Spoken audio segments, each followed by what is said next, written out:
$500 per XRP?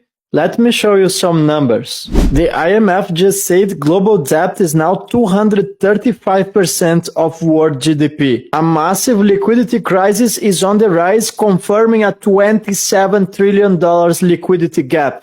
If XRP becomes the bridge asset, global banks would need up to 62 billion XRP for liquidity. But here's the problem. There are only about 60 billion XRP in circulation. XRP is a deflationary asset and no more XRP can ever be created. You see the issue now? I'm about to unveil why the IMF and the Bank of International Settlements are preparing for a massive liquidity crisis and why XRP might completely disappear from exchanges before 2030. But before we get into CBDCs, the IMF playbook, the Bank of International Settlements architecture, I need to ask you one serious question that no crypto holder ever thinks about. What happens to XRP when major financial institutions are obligated to hold XRP on their balance sheets? I'm about to show you why the global system simply can't function without XRP. And most retail investors believe a supply shock happens when price rises quickly. A real supply shock happens when XRP is being used for multiple transactions at a time, meaning XRP leaves circulation before it comes back. And in this video, I'm about to show you a mathematical model. And yes, we see early signs of a supply shock that's building under the surface. Just a few weeks ago, we have seen that ETFs need on-chain XRP and the demand is skyrocketing. On-demand liquidity keeps rising and the XRP used for settlements doesn't even come back on time. Right now, it's only a few institutions. Imagine when 10 to 12 ETFs, banks, and custodians all accumulate XRP at the same time. Yet most people in the crypto space believe once XRP hits 5, 10, or 20 bucks, they're gonna be on time to buy the dip. And that's a shame, because once a rocket finally takes off, it doesn't come back to take other passengers. In other words, you need to be on board before the launching. When the current financial system collapses, triggering a massive liquidity crisis, XRP won't be optional. Ripple told us the entire blueprint back in 2018. They literally said the problem with global payments is $5 trillion sitting frozen in Nostro Vostro accounts. Now think about this. In 2018, that number used to be $5 trillion. Today, the estimate is closer to $27 trillion tied up to the entire banking system. The moment banks stop leaving trillions of dollars in dormant accounts and start to adopt XRP as a neutral bridge currency, that capital doesn't move back to exchanges. It becomes permanently absorbed, locked by institutional demand. And Ripple made this point very clear almost a decade ago. XRP becomes the oil of the global payments engine. And once XRP becomes the liquidity layer, the amount absorbed by institutions will make retail holdings to look microscopic. Banks today have $27 trillion locked in Nostro Vostro accounts. Money that does absolutely nothing except to sit idle as a collateral for settlement. And yes, Ripple even wrote in their white papers that XRP was meant to replace Nostro Vostro accounts. This is not my speculation, this is factual information provided by Ripple over a decade ago. And here is what happens if only 5% of the Nostro Vostro accounts market migrates towards XRP. 5% of $27 trillion, that's about $1.35 trillion.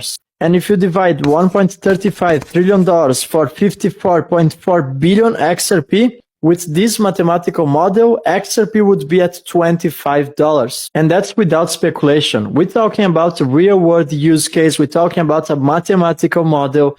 10% would mean $49 per XRP. If full replacement happens, we are talking about XRP above $500 only from replacing Nostro Vostro accounts. And again, this is not a price prediction, it's not a financial advice, it's just a mathematical model. And most people in the crypto space, especially BTC maxes, they believe only a few banks are going to utilize XRP. However, here is the global landscape. We are talking about 10,000 plus commercial banks, over 1,000 central banks and monetary authorities, 500 major payment giants, fintechs, and money transmitters. When Ripple says global settlements, they are talking about everyone.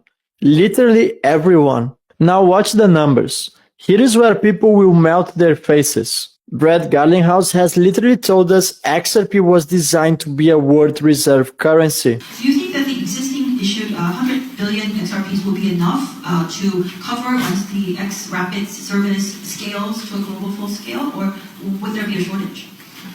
Well, so when XRP was created, this actually was created before Ripple existed. The creators of XRP decided there'd be 100 billion units because they saw it as rather than having a smaller number with a very high price, they saw it as something they wanted to be effectively a global reserve currency.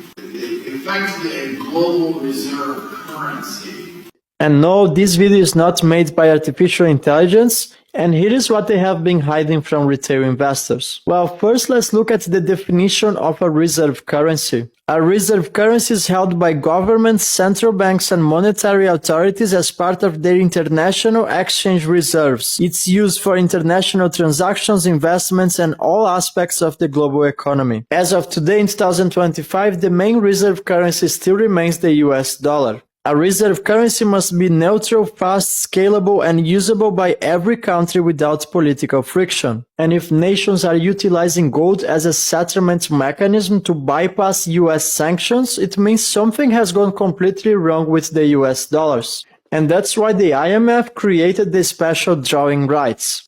They are a synthetic liquidity basket used only by central banks for global settlements. But the special drawing rights is indeed very slow.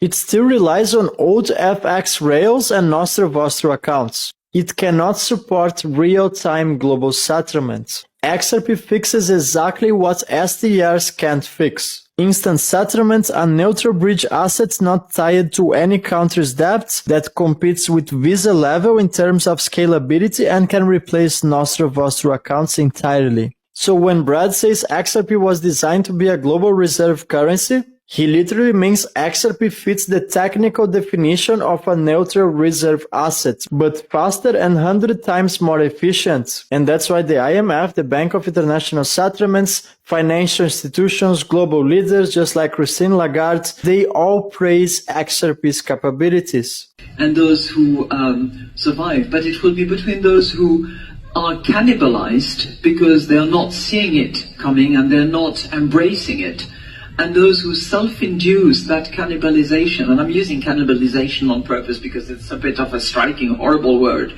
but it's really what it means. It's you're going to disrupt your business model, you're going to change it, you're going to reduce your cost, you're going to expedite your transactions, and you're going to continue to inspire confidence because you will build that on the basis of an existing backbone, which is your bank and the confidence relationship that you've established with your customers. So that's where I see changes happening now. If you think of Circle and Ripples and all those, that's where they are active and helpful. And the numbers I'm about to unveil, you might lose your sleep tonight. 48 billion XRP can be locked just to operate global liquidity. Retail will never see that supply again. Tier 1 banks, that's about 200 of them, will need at least 100 million XRP to operate without friction. That means 20 billion XRP would simply vanish. Why I say the 100 million XRP? No, this number doesn't come out of thin air, so I want to make this very clear. Tier 1 banks move between $5 and $50 billion per day in cross-border payments, up to $300 billion per day in total flows. They operate across 30 to 120 currency corridors. And when XRP eventually becomes the settlement asset, that means they need to hold enough XRP to settle global transactions, live corridors, and most importantly, remain compliant with Basel III regulations. And I have to quote David Schwartz, a higher priced XRP is a better vehicle for payments. If XRP hits $10, 100 million XRP is $1 billion in liquidity. If XRP hits $5, 100 million XRP is $500 million in liquidity. If XRP hits $10, 100 million XRP is worth $1 billion in liquidity. And banks need billions in same-day liquidity. Mid-tier banks, that's about 2,000 of them holding 10 million XRP. That's another 20 billion XRP that's gone forever. And being conservative with small banks, that's about 8,000 of them. Adding up those numbers, we are talking about 48 billion XRP that's set to be held by financial institutions. central banks, and monetary authorities. XRP fits perfectly at the definition of a global reserve asset. Retail gets priced out when XRP vanishes from the exchanges. A neutral bridge asset that can't be frozen, confiscated, or instrumentalized by foreign nations. And that's exactly what XRP was designed for. When the system flips and banks are forced to hold XRP as part of global liquidity infrastructure, supply will disappear forever. And if XRP enters an SDR basket, banks won't have a choice but to hold XRP on their balance sheets. At this point, holding XRP won't be optional. Now let me know your thoughts on the comments. Do you think XRP can become a global reserve currency? And if you want to trade crypto without KYC and access derivatives market, I'm gonna drop a link in the description of this video. That's BTCC, the exchange partner of this channel. You're gonna find the link below. Thank you everyone. I'm gonna see you in the next video.